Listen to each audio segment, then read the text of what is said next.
Can you imagine if every day we started just like that, saying, God, you are so great.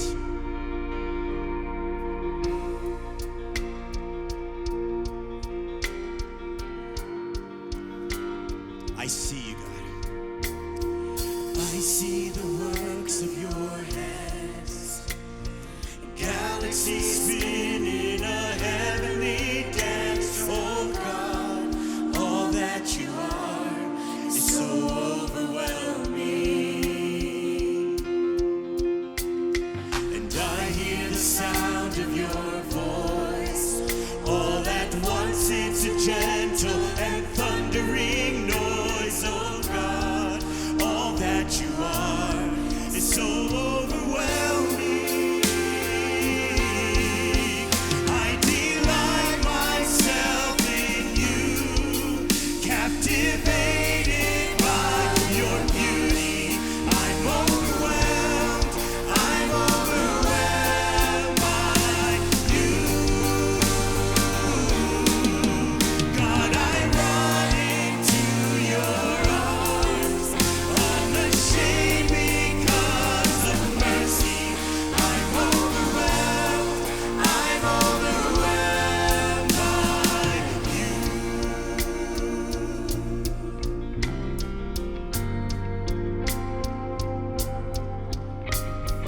I know the power of your cross, forgiven and free, forever you'll be my God. All that you've done is so overwhelming. I delight myself in you, in the glory of your presence. I'm overwhelmed by you. God, I run into your arms, unashamed because of mercy. I'm overwhelmed by you.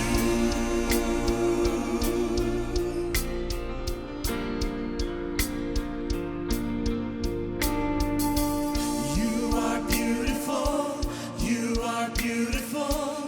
Oh God, there is no one more beautiful.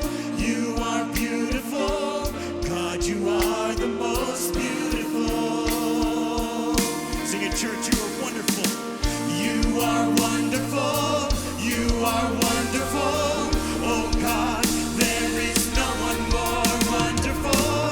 You are wonderful, God, you are the most wonderful.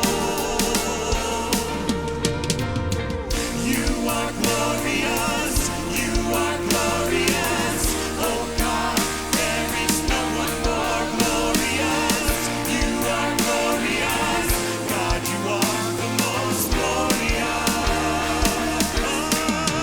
I delight myself in you, in the glory of your presence. I'm overwhelmed by you. God, I run into your arms, unashamed because of mercy. I'm overwhelmed by you.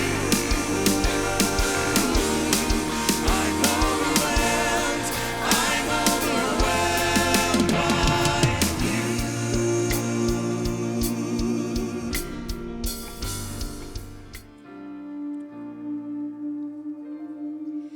You call the sun to rise, and you lay it down to rest. You hold this heart of mine. You hold my every breath. Such an awesome God, so mighty, so holy, so wonderful. Such an awesome God, so selfless, so generous, so faithful you are. Seated in majesty, reigning in holiness, the table is set for me. For you are the living bread, such an awesome God, so mighty, so holy, so wonderful. Such an awesome God, so selfless, so generous, so faithful you are. And nothing comes close to the Lord Almighty. Nothing as sweet as His love and mercy. Nothing comes close to the Lord Almighty. Nothing as sweet as His love and mercy. Nothing comes close to the Lord Almighty. Nothing as sweet as His love and mercy. Nothing comes close to the Lord Almighty. Nothing as sweet as His love and mercy.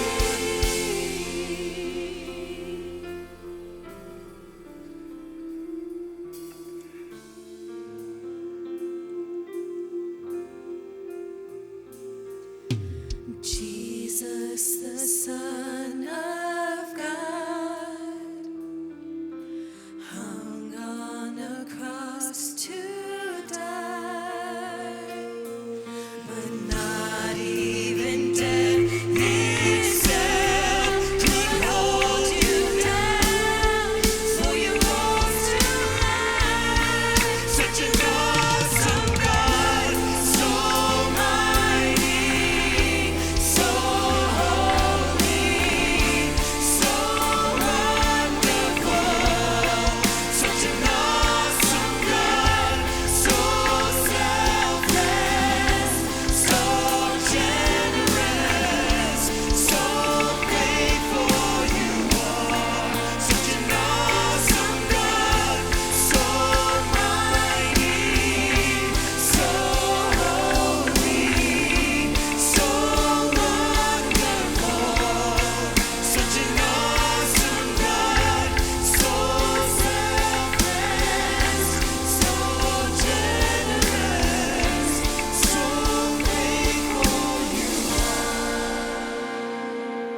Jesus Christ, the Messiah, a conquering king, a king that was going to dethrone Rome and bring his kingdom to us instead. That's what they, or we, were expecting.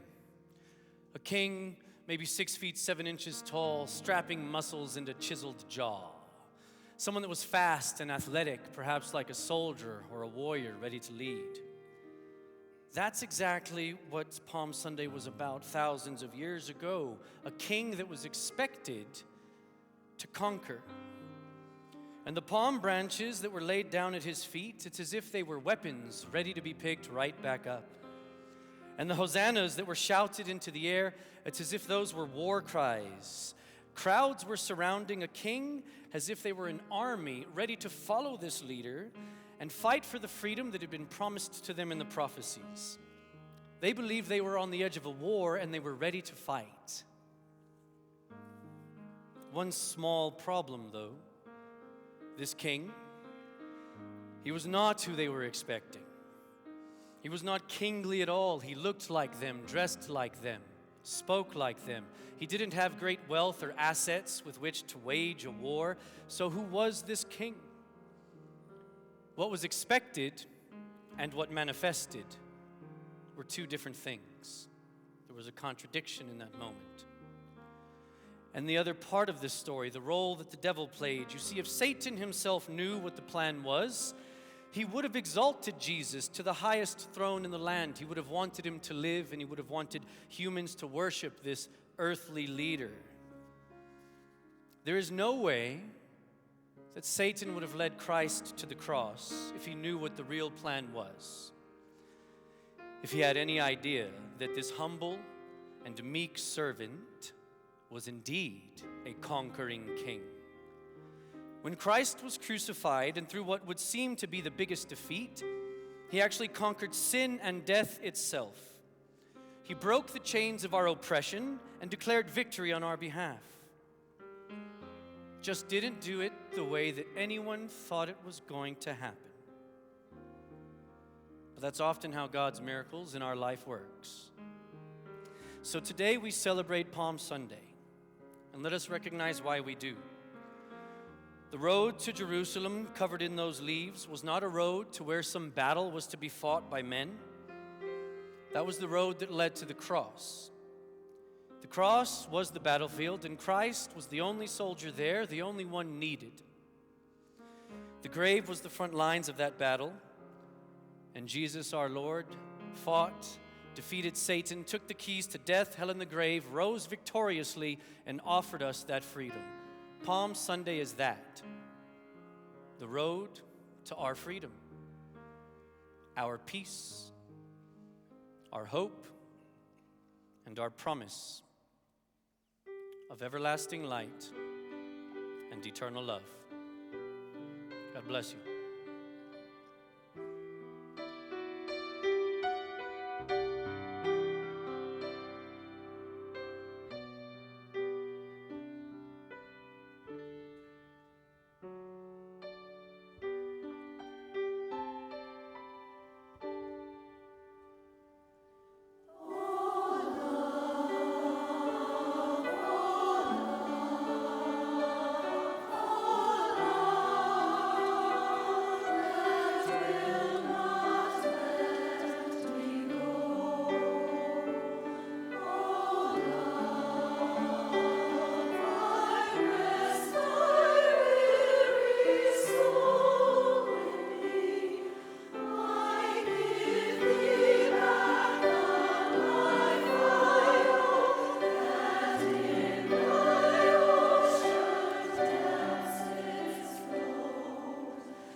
I'll take you back several decades, more than I probably wish it was, but I was maybe 10 or 11 years old.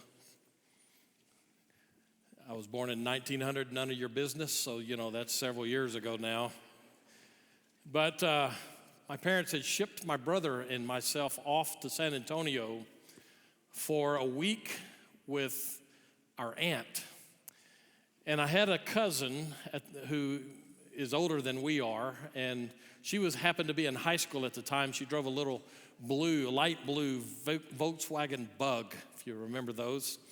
And one day she said, y'all go get in the car, we're gonna go swimming. And my brother and I thought that was a great idea. We were gonna go from her house, which was kind of just inside the North Loop in San Antonio, but we were gonna go out to the Alamo Heights area of town where they had a big swimming pool.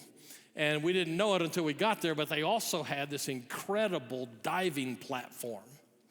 So let me make sure you get the picture on what this is. Most of your home swimming pools, if you have a diving board at all, is just a couple of feet off of the water.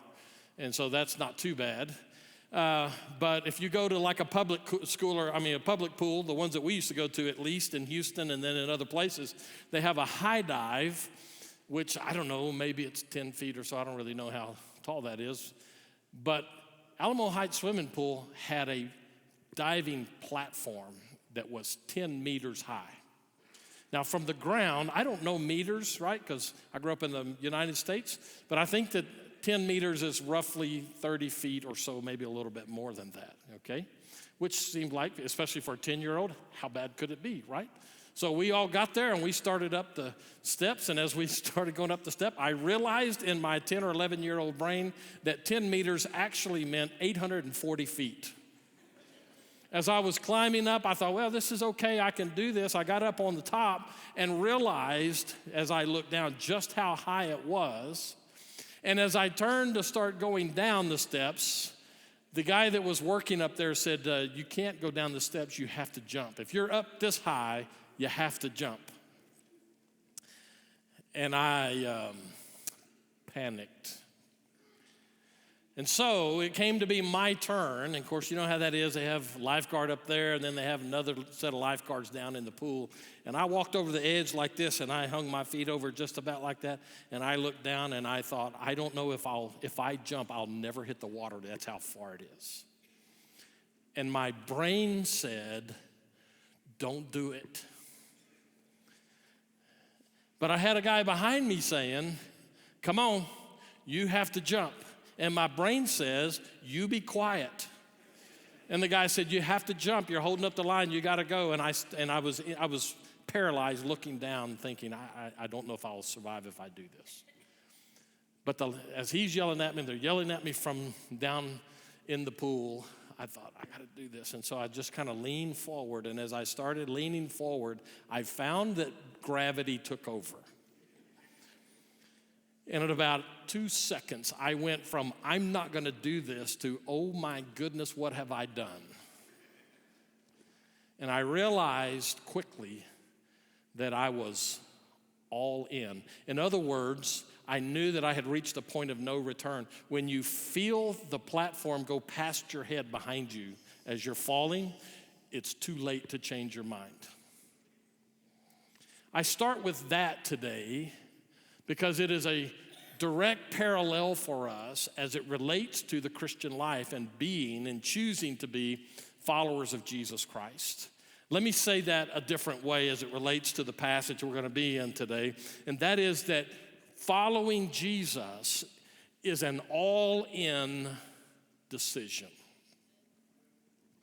Jesus is really clear about that as he makes this turn. We're in Mark chapter 8. If you have a Bible, please turn to that. We have Bibles in the pews. If you don't have one, if that one happens to be blue, then you're welcome to take it with you.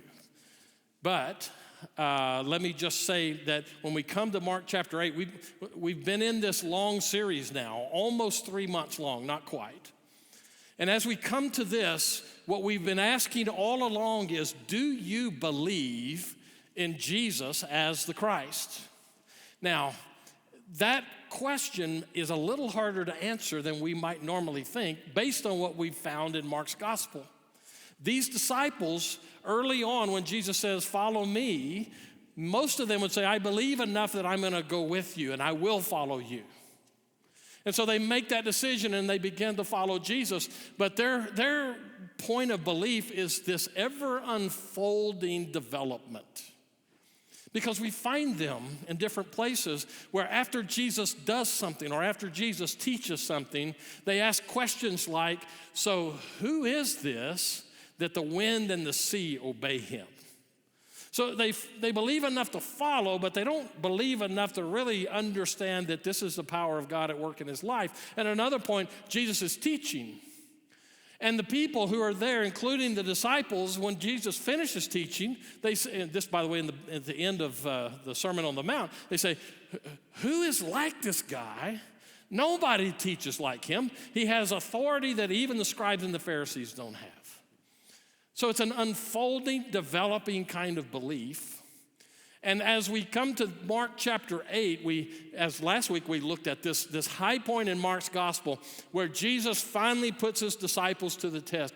Who do people say that I am? And they give good answers, but they're not right. And then he says to Simon Peter and the rest of the disciples, but who do you say that I am? Simon Peter finally graduated on the belief and the identification. He said, you're the Christ. Immediately, that high point of Mark's gospel so far, he's brought them to that point.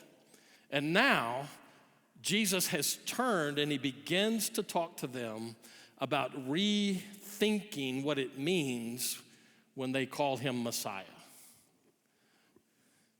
And so we pick up in Mark chapter 8, verses 34 and following. And here's the message today, all right? If you need to leave to go watch the women's final championship game in basketball, let me just go ahead and give you the bottom line of the sermon right now. All in means all in. If you want to think about me falling off of the top of a 10-meter platform with the inability to change my mind and go back, that's a picture for you. But how does it for you when it comes to being all in as a follower of Jesus Christ? And what does that mean? And what does that look like? Mark helps us with that today. So Mark chapter 8, verses 34 through 38 is where we're going to be. And we'll start with verse 34 because that's where the heart and soul of this is. Jesus, hear me carefully now. Jesus is making one point. This is a one-point sermon. Don't get your hopes up. That doesn't mean it's short. It's just a one-point sermon, okay? And here's the point. Mark 8:34 reads this way. And calling the crowd to him with his disciples, Jesus said to them, if anyone would come after me, let him deny himself and take up his cross and follow me. 1 point. All in means all in. But he gives 3 examples of what that looks like. Here's the first one, back to that verse again. If anyone would come after me, let him deny himself. Why would Jesus say that? What is involved with this concept when Jesus says, if you're going to follow me, you need to deny yourself? So what does that look like? Let me take you back, and we've talked a lot about this through the years. And so I'm not going to try to lay it out as if it's the first time you hear it. I just want to point you back to it as it relates to the sin problem that we have. All the way back to Adam and Eve, we find it from there all the way through. Adam and Eve sin against God. It destroys their relationship with him. It destroys their relation, or at least it impacts their relationship with one another. And we'll find with their 2 fine young men, Cain and Abel, that it also destroys our relationships with everybody else. The sin nature that we carry is inherently selfish. It is that point of reference that says, I will make my own calls. I will be God of my universe. And by extension, if you're not careful, I'll be God of your universe too. Let me give you an example of just how that works. Sin cuts us off from God. It elevates self as if self is God. And essentially it says, I don't really care about what that does to anybody else. So just this morning, I encountered a sinner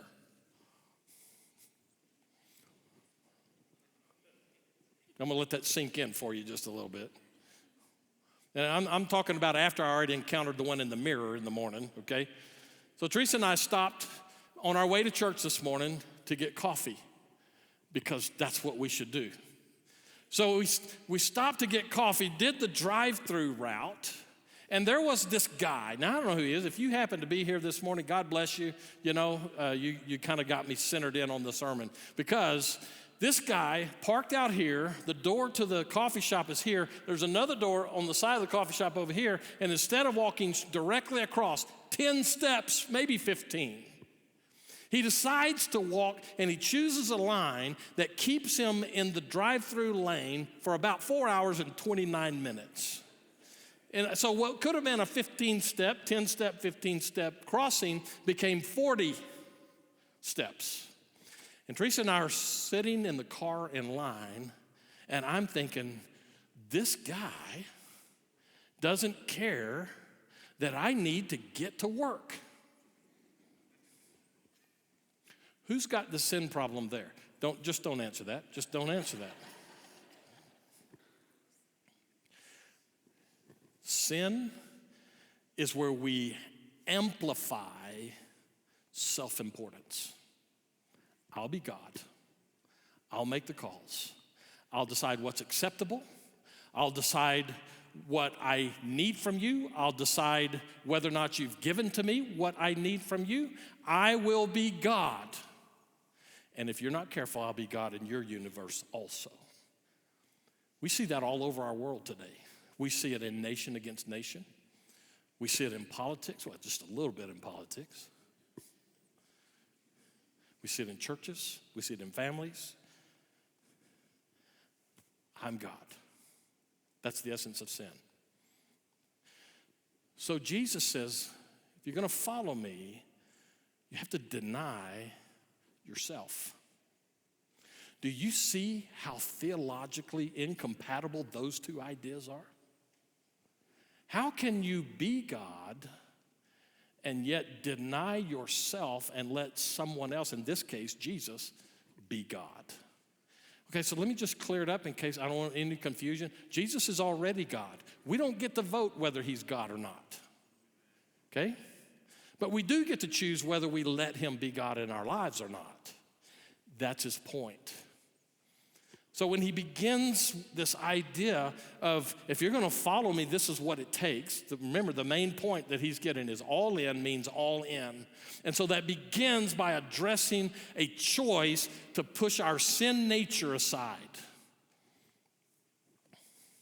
Let me say it this way, and then I don't want to miss this. If you look over, we don't have time to do it now, but you can do it later this afternoon. If you want to know just how applicable this truth is, look at those disciples. And we're in chapter 8, verse 4? We're in 8:34. By the time Jesus gets these disciples to 9:33, chapter 9, verse 33, you're going to find these disciples are still stuck on who's going to be God. That's this discussion they have about which one of them is the greatest. That astounds me when I look at it just from a biblical point of reference. None of these disciples have walked on water. Well, Peter, maybe, sort of. None of these disciples have taken just a little lunch and fed thousands of people with it. None of these people have raised people from the dead, healed the blind, healed the sick. None of these disciples have done that, yet in the presence of Jesus Christ, they're wondering which one of them is the greatest. Hello? I get astounded with them, but then God reminds me that I'm the same way, and I suspect you're the same way. I mean, I love you, and I have great respect for you, but you're a sinner just like I am. We easily fall back into a sin thinking kind of thing, as one preacher said, into stinking thinking, where we elevate ourselves. So first right out of the box, Jesus says, if you're going to follow me, you have to deny yourself. In other words, the Jesus way requires an abandonment of self-rule. A lot could be said about that, but I'm going to move on. Here's the second example, same verse. If anyone would come after me, let him deny himself and take up his cross. Let me first of all address what I think is bad interpretation that we find in our day. And I don't think it's just been in our day. It's just kind of one of those things we easily gravitate to. Sometimes we find people saying, well, you know, I got this physical malady of some kind, and that's just my cross to bear. Or, you know, I'm married to this fill in the blank, and, you know, I guess that's just my cross to bear. That is horrible exegesis of this statement, okay? It's totally contrary to what Jesus is saying. So what is he saying? How do we know what he's saying? Well, the first thing we would need to do is go back to first century Greco-Roman society and let those people, how they would have heard this statement, how they would have interpreted it for us. Take up your cross. You know, the Romans were not the ones who first developed crucifixion. They did perfect it. And that's not a good statement. They perfected it for their own purposes. And so really what you get right down to is crucifixion in the first century Greco-Roman world was one of the, if not the worst ways to die. It was intended for several purposes. First of all, it was one of the ways that the Romans would identify their opponents, their enemies, and make a public spectacle of them. They would often put those crucifixion scenes, the crosses, and line the roads where the public would be passing through with different people being crucified. So imagine walking down an aisle like this that stretches for hundreds of yards, and there'll be every once in a while a cross there and somebody on it dying, a horrible death. The Romans used it to maximum effect to discourage any enemies from coming at them. But they also included their worst of the criminals would die that way as well, as a deterrent, as a way of saying, you don't want to cross us, because if you do, you'll be on your own cross. So maybe we ought to think for just a moment what that cross involved. And without getting graphic or anything like that, I'll just say it this way. It was the worst way to die. But they didn't just want it to kill the person. If they wanted it just to kill the person, they could have made it quick, but most of their victims on the crosses would hang on for days on end, slowly dying, asphyxiating to death, as well as all the other things, the pain that comes with it. It was also used by the Romans as a torture device. In other words, when Jesus said, if you're going to come after me, you need to take up your cross, he is saying something that would have been of maximum offense to those people who are hearing it. Why would he use language like that? For us in our day, we hear that and we go, yeah, so we have crosses all over the place, and we look at those and we elevate the cross, not because of its appeal to us, but because of the significance of the fact that Jesus went to it and died a horrific death. And we're right about that. And Easter is a great time that we come, as evangelicals at least, and we look at the cross and we go, praise Jesus that he's not still on that cross.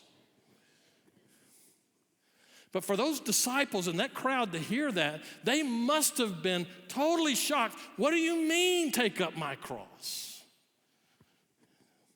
Jesus is a master communicator. He doesn't use throwaway words. What is he talking about with this? Let me put it with that previous one. Both of these are examples, right? If our problem is sin, and our problem involves the need for us then to deny ourselves and let that sin nature not rule us every day, the take up your cross and the graphic element of that is such that it would cause us to go, Jesus is saying, not only should you deny yourself, but you cannot let yourself, that sin nature, be part of how you function every day. Okay, that's a big statement. It should cause all of us to get really pragmatic and go, okay, well, yeah, but how do I do that? That's a different sermon. Remember several months ago, I preached a sermon.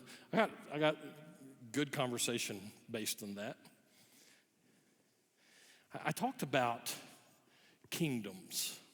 Remember that? Kingdoms inside the church, because that fit what we were talking about that day, but let's just say just kingdoms generally. So we have these situations where we kind of come into our part of church work or whatever, maybe it's in our everyday life, and we have this is what we like, this is our affinity group, we fit together, my friends are part of this, or the people that are part of this are becoming my friends, and so because that's what we do, we don't do this over here where there's another group of people doing that, and so what happens is over a period of time, we kind of start setting up kingdoms with that. And often, and I'm not talking about church now, I'm just talking about us in our individual lives. Often in those kind of things, we start kind of squaring off with other groups. And so you know what happens when kingdoms are threatened, right? Kings go to war. You know one place in life where you never find a kingdom battle going on by the people in the group there? It's in a cemetery. Dead people don't have turf wars. Jesus uses this statement in a way that cuts straight to the heart of just how seriously we need to take our tendency to elevate self. Let me say that a different way. All in means all in. And all in as a follower of Jesus Christ means that you cannot be the one who is the master of your own destiny. I'll say it a different way that I hope will resonate for you. This is one of those things I think that we find that when my tendency with a guy walking across in front of my car because I have to get to coffee and me to push on him, say, come on, man, don't you know my time is more important than your walk? How stupid is that? Okay, I never could say stupid at the house when I was growing up. My mom would beat me over the head. But it's stupid to elevate ourselves and our agenda and our goals over Jesus. Really? As we're going to find in the following here, I'll just go and say it this way. The follower can never be the leader if you're following Jesus. By the way, that's the third example here. Maybe time I'm going to read the verse one more time. If anyone would come after me, let him deny himself, take up his cross, and follow me.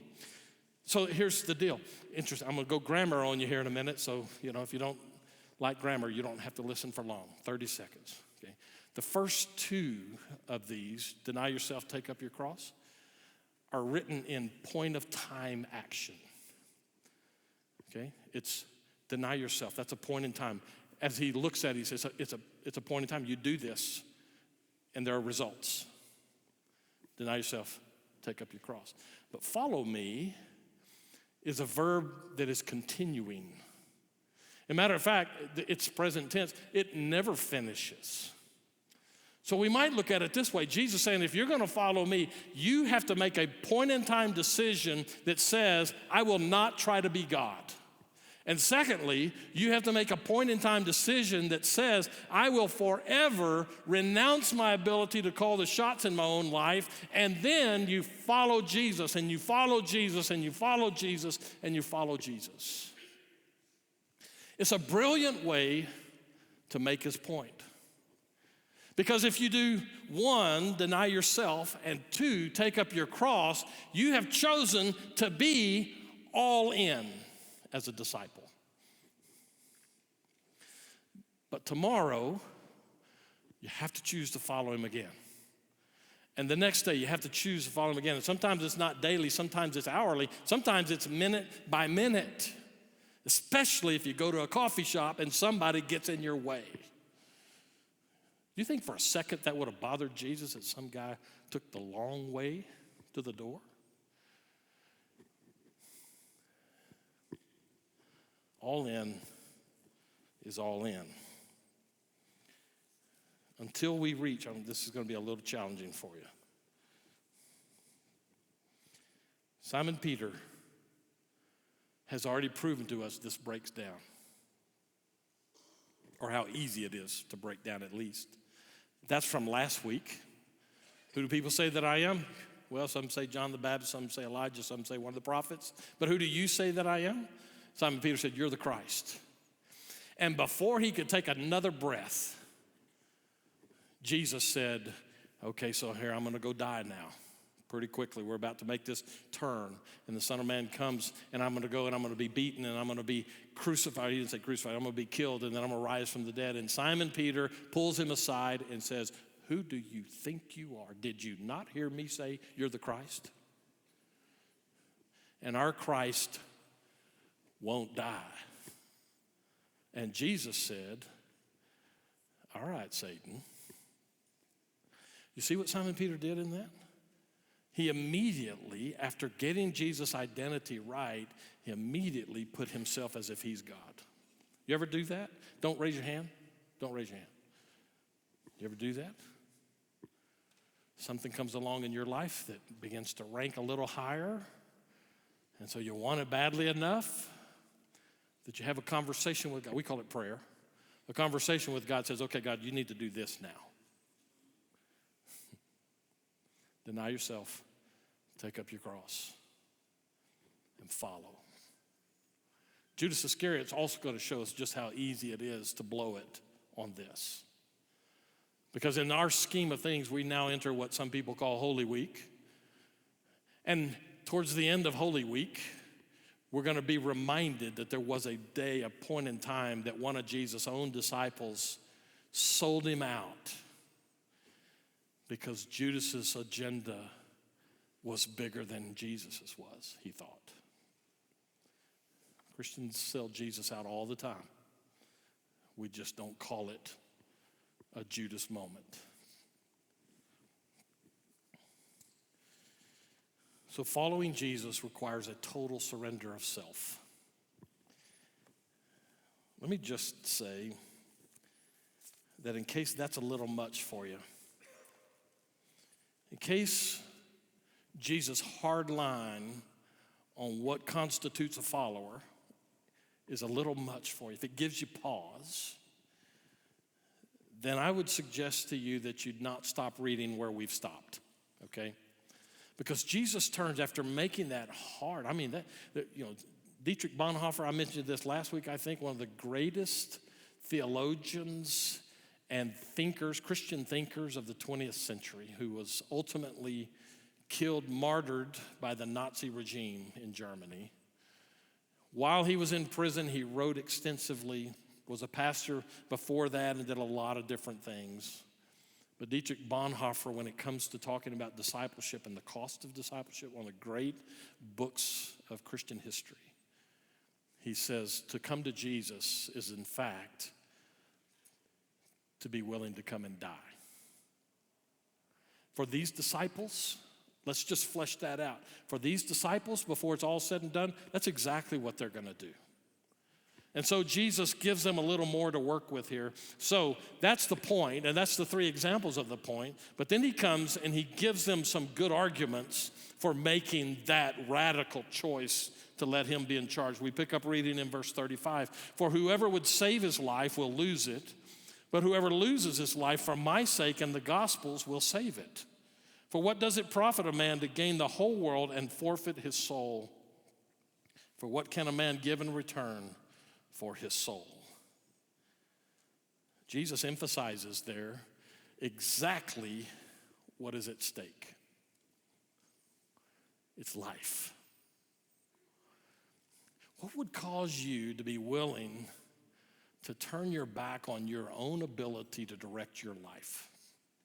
That's a big ask.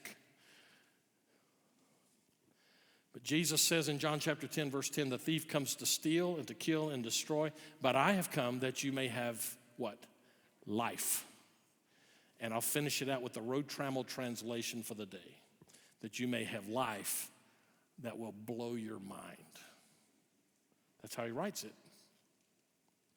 So he does offer something, But it's in that which he offers that we find the need to take the radical step of denying self and taking up our cross. Because we can't get what he offers us if we're the ones trying to be God. All in means all in. But there's benefit to that. Let me say it a different way. What can you possibly achieve or acquire that compares with Jesus? And if it causes you a minute to go, well, then you're just not there yet. But don't give up the struggle. What could you possibly acquire or achieve that compares with Jesus? One of the books I was reading this week tied to all of this, by Ben Witherington III, one of the great New Testament scholars of our day, he quotes, or he tells a story in there that comes out of ancient history. In the year 768, for those of you who are history buffs, that's Middle Ages, Dark Ages, Charles the Great became king of the Franks. That would be like modern day France. Charles I became king of the Franks. By 800, Charles I became known as Charles the Great, and so they pulled that over and we anglicized his name, and history knows him best as Charlemagne, Emperor Charlemagne. In the year 800, Pope Leo named him the Holy Roman Emperor of the Holy Roman Empire. He is given credit for unifying modern day, what we would call modern day Europe, and all these different kingdoms. All of a sudden, over a period of time, became ruled by Charlemagne. An incredible wielder of power and the wealth that came with it. When he died, finally, he left instructions that he would be buried with his riches. Seated on his throne, he would be. And so when they opened his tomb in 1000 AD, 168 years, or 186 years after his death, they opened his tomb to find all of these riches and his throne and his skeleton perched on that throne with his crown on its head. The significant thing about that is, according to Ben Witherington III, that bony skeletal finger of his was dropped down onto a Bible that was open in his lap, and the finger pointed at verse 36 of Mark 8, which says, once again, "For what does it profit a man to gain the whole world and forfeit his soul?"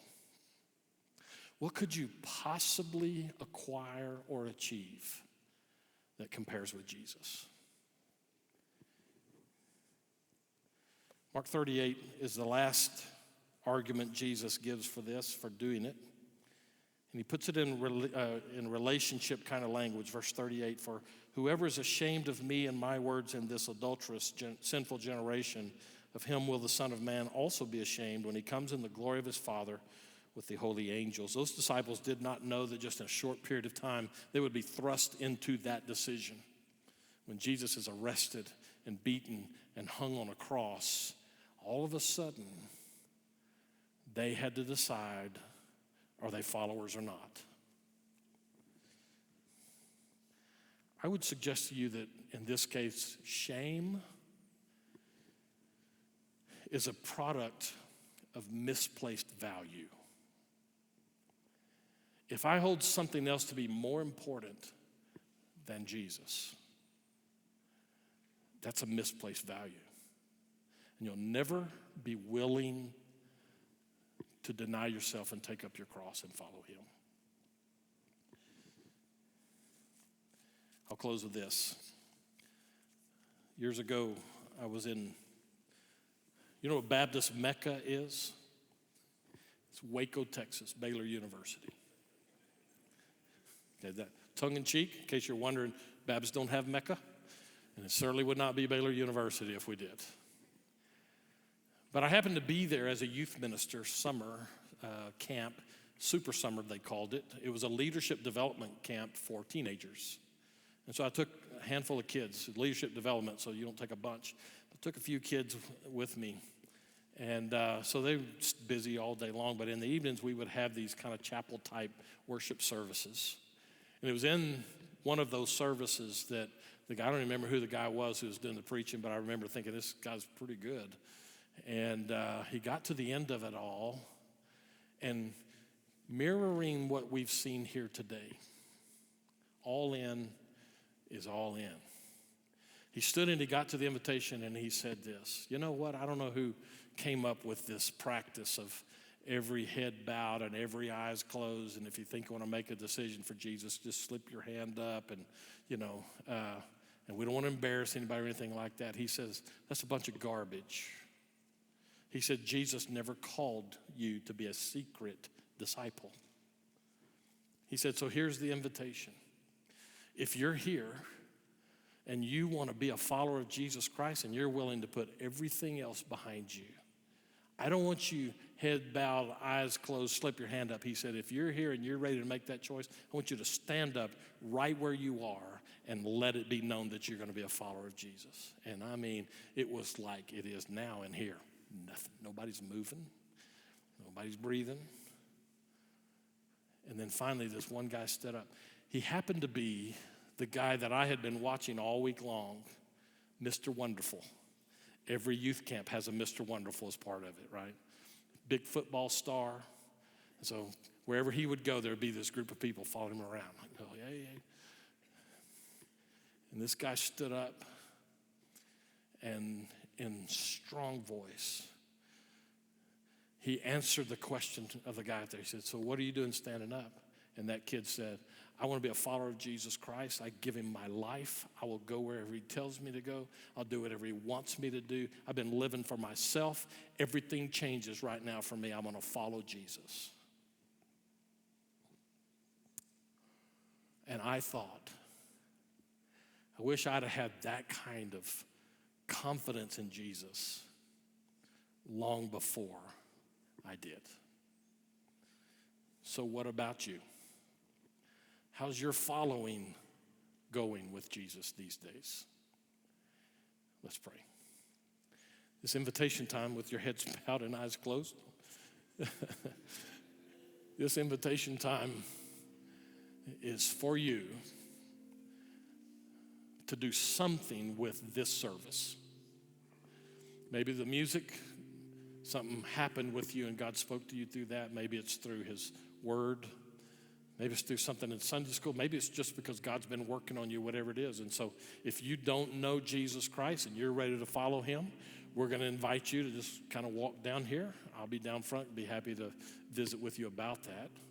But we're not going to do it in secret. If you maybe feel like God's calling you to this church as a member to say, you know what, I want to work here. I want to be part of this family, this faith community, then this time is also for that. Maybe it's for a rededication.